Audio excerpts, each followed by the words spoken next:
আমরা আজকে cooling tower clean করব। কুলিং টাওয়ারের যে জমে থাকা পানি তা আমরা অলরেডি ড্রেন করতেছি। এই যে পানির ড্রেন হচ্ছে, পানির ড্রেন শেষ হলে আমরা কুলিং টাওয়ার পরিষ্কার করব। দেখি পানির কি অবস্থা। পানি মোটামুটি শেষের দিকে। আমরা ঝাড়ু দিয়ে ভেতরের অংশটা ভালোভাবে ক্লিন করব।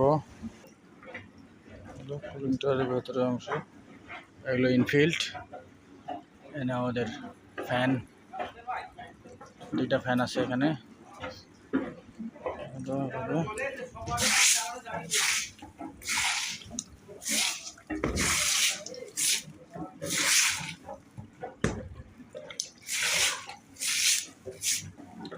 এই অংশ দিয়ে পানি আমাদের হেডারে চলে যায়।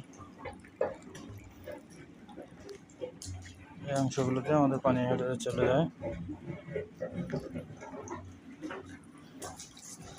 এখানে মেকআপ নেওয়ার জন্য লাইন করা আছে। এখানে হাঁটাচলা করতে অনেক সাবধানতা অবলম্বন করতে হয়, যেমন এই অংশগুলো অনেক পিচ্ছিল, যে কোনো সময় পিছলে যেতে পারেন। আফটার ক্লিনিং আমরা এখন পানি ছাড়বো টাওয়ারে। পানি ছাড়া হয়েছে, আমাদের এটা ম্যানুয়ালি মেকআপ দেওয়া হয়। পানি ছাড়া হয়েছে, পানির প্রেশার খুব কম, ধীরে ধীরে এটা ফিল আপ হয়ে যাবে। এভাবেই কিছু সময়ের মধ্যে সবগুলো টাওয়ার ভর্তি হয়ে যাবে।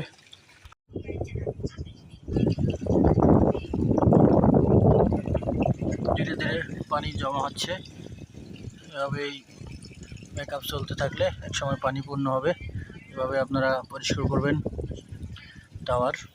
যতক্ষণ পরিষ্কারের পর আমরা এখন পানি ছেড়েছি ম্যানুয়ালি, তো পানি ভরাট হচ্ছে।